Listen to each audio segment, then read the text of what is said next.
আসসালামু আলাইকুম। বাংলাদেশ বেতার রাজশাহী স্থানীয় সংবাদ পড়ছি আসাদুল্লাহ মামুন হাসান। রাজশাহী কেন্দ্রীয় উদ্যান মসজিদ নির্মাণ কাজের উদ্বোধন করেছেন স্বরাষ্ট্র মন্ত্রণালয়ের সিনিয়র সচিব নাসিমুল গনি। আজ সকালে উদ্বোধনকালে তিনি মসজিদটির নির্মাণ সামগ্রীর মান পর্যবেক্ষণ করেন এবং দৃষ্টিনন্দন এই মসজিদটির প্রশংসা করেন। পরে তিনি দোয়া ও মোনাজাতে অংশ নেন। এ সময় রাজশাহী বিভাগীয় কমিশনার খন্দকার আজিম আহমেদ, রাজশাহী রেঞ্জের DIG Mohammad Shahjahan, RMP commissioner Mohammad Abu Sufian, জেলা প্রশাসক আফিয়া আক্তার, রাজশাহী সিটি কর্পোরেশনের প্রধান নির্বাহী কর্মকর্তা মোহাম্মদ রেজাউল করিম, পুলিশ সুপার ফারজানা ইসলাম সহ রাশিকের কর্মকর্তা ও কর্মচারীরা উপস্থিত ছিলেন। নাটোরে ৬ দফা দাবিতে স্বাস্থ্য সহকারী বৃন্দ কর্মবিরতি শুরু করেছেন। আজ সকাল ৮টা থেকে এই কর্মবিরতি শুরু হয়েছে। নিয়োগ বিধি সংশোধন, শিক্ষাগত যোগ্যতা স্নাতক বা সমমান, ১৪তম গ্রেড প্রদান, সার্ভিস ইন ডিপ্লোমা প্রশিক্ষণের মাধ্যমে ১১তম গ্রেডে উন্নীতকরণ, টেকনিক্যাল পদমর্যাদা প্রদান এবং পদোন্নতির ক্ষেত্রে ধারাবাহিকভাবে পরবর্তী উচ্চতর গ্রেড প্রদানের দাবি জানিয়ে এই কর্মসূচি শুরু করা হয়েছে। এর আগে স্বাস্থ্য অধিদপ্তরের মহাপরিচালক, জেলা সিভিল সার্জন ও উপজেলা স্বাস্থ্য কর্মকর্তাকে স্মারকলিপি প্রদান করা হয়। গত ১ অক্টোবর থেকে ইপিআই ও আসন্ন টিসিবি টিকাদান ক্যাম্পেইন সহ সকল প্রকার কার্যক্রম বর্জন করে অনির্দিষ্টকালের জন্য কর্মবিরতি শুরু করা হয়েছে। এরই ধারাবাহিকতায় আজ নাটোর সদর উপজেলা স্বাস্থ্য কমপ্লেক্সে অনির্দিষ্টকালের জন্য কর্মবিরতি পালন শুরু হয়েছে।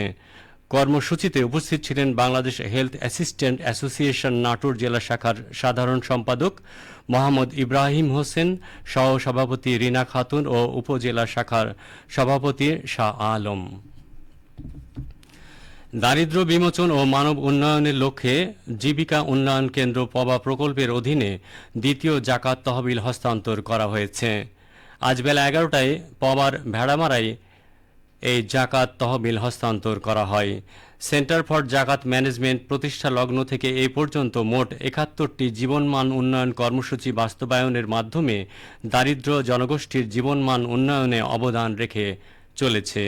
এরই ধারাবাহিকতায় প্রকল্পের অধীনে দ্বিতীয় দফায় ৩৯৮টি মুস্তাহিদ পরিবারের মাঝে মোট ৪৬,৮৫,০০০ টাকা জাকাত তহবিল হস্তান্তর করা হয়। অনুষ্ঠানে প্রধান অতিথি ছিলেন সিজেডএম এর হেড অফ কর্পোরেট অ্যাফেয়ার্স অবসরপ্রাপ্ত কর্নেল জাকারিয়া হোসেন। বিশেষ অতিথি ছিলেন নাবিল গ্রুপ অফ ইন্ডাস্ট্রিজের ব্যবস্থাপনা পরিচালক ও প্রধান নির্বাহী কর্মকর্তা কৃষিবিদ মোহাম্মদ আমিনুল ইসলাম। অনুষ্ঠানে সভাপতিত্ব করেন নাবিল গ্রুপ অব ইন্ডাস্ট্রিজের চেয়ারম্যান জাহান বক্স মণ্ডল। অনুষ্ঠানে ১৪টি দলের ১৪ জন নেত্রীর হাতে দ্বিতীয় তহবিলের চেক হস্তান্তর করা হয়। নাটোর পৌরসভার পৌরকর ১০% রিবেট সহ পরিশোধের মেয়াদ বৃদ্ধি করা হয়েছে। পৌরকর পরিশোধের শেষ সময় ৩০ সেপ্টেম্বরের পরিবর্তে ১ মাস সময় বর্ধিত করে ৩০ অক্টোবর পর্যন্ত করা হয়েছে। নাটোর পৌরসভা এলাকায় ব্যক্তি ও প্রাতিষ্ঠানিক পর্যায়ে প্রায় ১৫,০০০ হোল্ডিং রয়েছে। এসব হোল্ডিং থেকে পৌরসভার ট্যাক্স আদায়ের লক্ষ্য প্রায় ৪.৫ কোটি টাকা।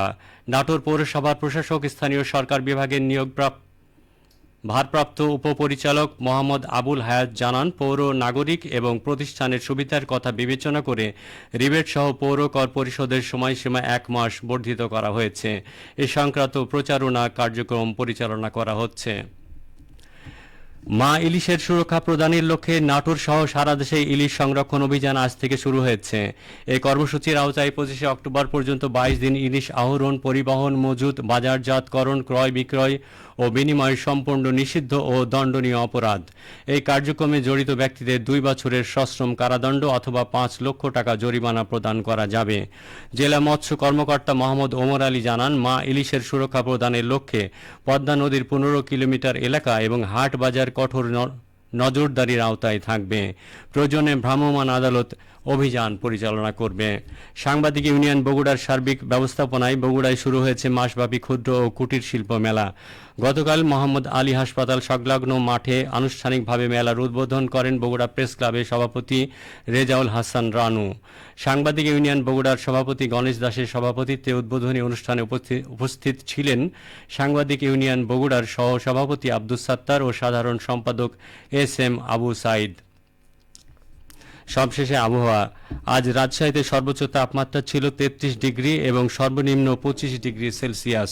বিকেল 3টায় বাতাসে আপেক্ষিক আর্দ্রতার পরিমাণ ছিল 90%। রাজশাহী ও পার্শ্ববর্তী এলাকায় আজ সূর্যাস্ত সন্ধে 5:50 সংবাদ শেষ হলো। আমাদের পরবর্তী স্থানীয় ইংরেজি সংবাদ সন্ধে 6:05।